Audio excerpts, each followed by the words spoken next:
Let me go ahead and check my Cash App to see if my homie co-host, who a Red fan, sent me that little bit of bread.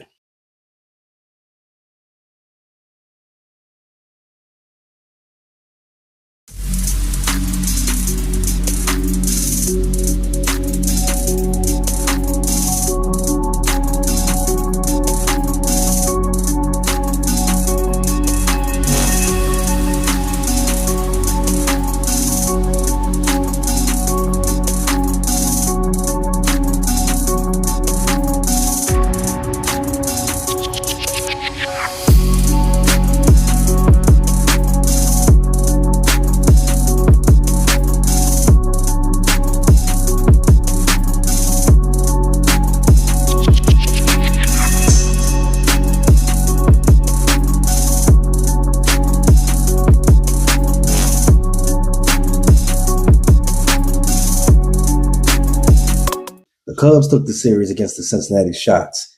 They lost the opener on Friday, but bounced back to win on Saturday and Sunday.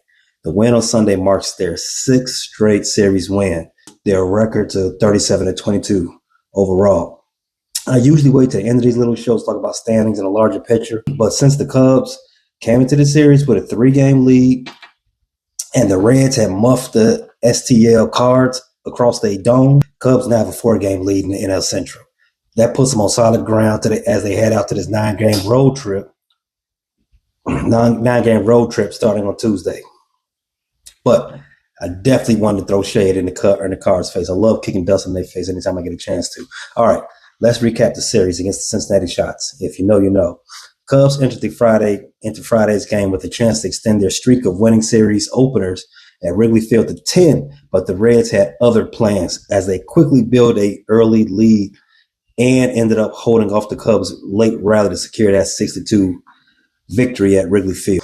The wind was blowing in all weekend, so I thought to myself, hey, why don't you put a bet in for under 8.5 and on the Cubs dub on Friday? After the Reds went ahead and scored a quick early 4, I stopped thinking about that little slip altogether because it wasn't going to happen. Colin Ray got the start for the Cubs, and the Reds, who got the best first inning offense in all of baseball, showed exactly why. TJ Friedl hit a solo home run off the third pitch of the game and gave the Reds a quick 1-0 lead. They added another lead later on in the first to make it 2-0. Cubs offense had nothing cooking against Andrew Abbott. He held the Cubs to 1 hit over 7 shutout innings. He also struck out 8 and only walked 1. His ERA right now after that game, an outstanding 1.51 on the season. Jed, if he becomes available, go get him. Tyler Stevenson and Jake Fraley also hit 2-run homers in the 4th and 6th innings, respectively. Colin Ray, he struggled in this outing yet again against the Reds. He allowed 6 earned runs on 10 hits in 5 2/3 innings pitched. This was his second consecutive start against the Reds, where he had no success. After opening the season with a 0.96 ERA in his first 6 games, Ray's ERA in May was a 5.61. After Friday's game, his overall ERA is 3.96. Still not too bad. Relief pitcher Genesis Cabrera made his debut for the Cubs. He pitched 1 1/3 innings, struck out 3, didn't walk any. Pretty good debut performance. Chris Flexen also pitched 2 hitless innings for the Cubs. Cubs recently added Cabrera to the bullpen after he was designated for assignment by the Mets. Cubs offense did show signs of life late on in this game. In the 8th inning, after Abbott was pulled, the bottom of the Cubs order managed 3 consecutive one-out hits, one being a Michael Busch RBI triple. Matt Shaw had an RBI single, and that cut into the deficit, making it 6-2. Ian Happ then walked, and it brought Kyle Tucker to the plate as a potential tying run. However, Tucker hit into a 3-6-3, ending that inning. In the 9th inning, the Cubs again had runners on after back-to-back doubles by Seiya Suzuki and Pete Crow Armstrong, but they were unable to score. Even though the Cubs lost this game, you like to see that never say die attitude out of the offense. Just because we're down 6 at any point of this game, don't mean we out of it. Saturday, I did the opposite. I bet the over because Brown was on the bump, and look what I got in return: a damn pitching duel. Brown had been struggling in the first inning all season. He has a damn 9.90 ERA in the first inning through his first 10 starts this season. So Craig figured to help him out and get back on track. They're going to use an opener to start on Saturday. Drew Pomeranz. He served as the opener and pitched a perfect first inning with only 9 pitches. And just like magic, Brown came in, picked up where he left off, and pitched 6 shutout innings with 9 strikeouts. He carried the combined no-hit bid with Pomeranz into the 6th inning. So you're telling me the key to get Brown on track is for him to start the game against the middle of the order and just duck the first 3-4 hitters? Hey, whatever works, as long as we get W's. The Reds starting pitcher, Nick Lodolo, had the Cubs bats all effed up most of the game. He pitched 6 shutout innings, even with the Cubs putting the leadoff man on base 5 of the first 7 innings. Just couldn't figure out a way to score until the 8th inning. Ian Happ got to second and Kyle Tucker on first. Suzuki hit a looping fly ball to right field that dropped just inside of the foul grounds after Reds right fielder Will Benson appeared to slip while trying to get to the ball. That drove in Ian Happ for the game's first run, which turned out to be a game-winning run, as a matter of fact. Later on in that inning with bases loaded, Dansby Swanson. Later on in that same inning with the bases loaded, Dansby Swanson hit a infield, got on from an infield single, which looked like a routine ground ball to the shortstop, but he ended up beating out the throw. Kyle Tucker ended up scoring from third, and that gave the Cubs an insurance run that they ended up not even needing. On the gambling side, I did not touch FanDuel for the rubber game of the series, but the stuff that I had been putting in the previous 2 all hit. I hate when stuff like that happens because as soon as you stop betting it, the stuff that's supposed to hit hits. Listen to all you degenerates out there. Never stop chasing. Let me stop, because that's not intended to be any type of gambling advice whatsoever. So don't say nothing to me later if that's what you end up doing, unless you cash out. Cut me in on the profits, 70-30 my way.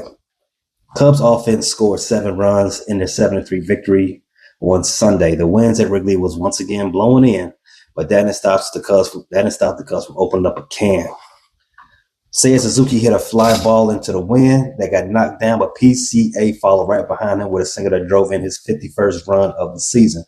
Dansby Swanson then hit a double that scored another run, and Michael Busch smoked a dart right through the wind and landed right in the seats for a 2-run home run. Kyle Tucker was unfortunately removed from this game in the 4th inning due to a jammed right ring finger that he sustained sliding into second. As the Cubs have an off day on Monday. Hopefully, that's all the rest needed for this injury, because we're screwed if we lose Tucker for any extended amount of time. There's no replacing him. He's a top 10 hitter in baseball. He's good running the bases with 15 stolen bases. No hasn't been caught stealing yet, and he's got a Gold Glove. Shout out to Ian Happ, who got his 3rd Gold Glove during the season as well. Sticking with Tucker for a minute, he loves Wrigley Field and he loves the atmosphere provided by the fans. He said that exact thing when he joined Marquise Cub Live after Saturday's game. He said he loved playing in Chicago. Now, you might be asking, why is that important? Who cares about that? Everybody loves Chicago, right? But I'll tell you why it's important. Remember earlier in the season when the Cubs were being pressured to get the contract extension done with him, and word from his camp was that he wanted to see what Wrigley was like during the summer. He wanted to see if his wife liked Chicago and all that whoop the bam. So if we take these comments that he said on Marquee at face value, then the Cubs are in a fantastic position to go ahead and make him one of the highest paid players of all time. And we, Cub fans, would love for that to happen. That's just the biggest W of all W's. Well, second biggest W that we can get this year. On the pitching side for this game, Jameson Taillon continues to be reliable for the Cubs. He's probably been the most dependable part of the rotation, a rotation that has been devastated by injuries. Taillon has thrown 4 straight quality starts, and he has 8 quality starts in his 12 outings this season. On Sunday, he allowed just 2 base runners in the first 5 innings. His only mark on his record today, he gave up a 2-run home run to Elly De La Cruz. Speaking of injuries, Cubs pitching staff has been through it. 60% of the opening day rotation is on the IL. Just Justice Steele, Ibanaga. Javier Assad is also on a 60-day IL with a left oblique strain that reflared during a rehab assignment. Ibanaga, he's working his way back from a left hamstring strain and through a bullpen session on Saturday.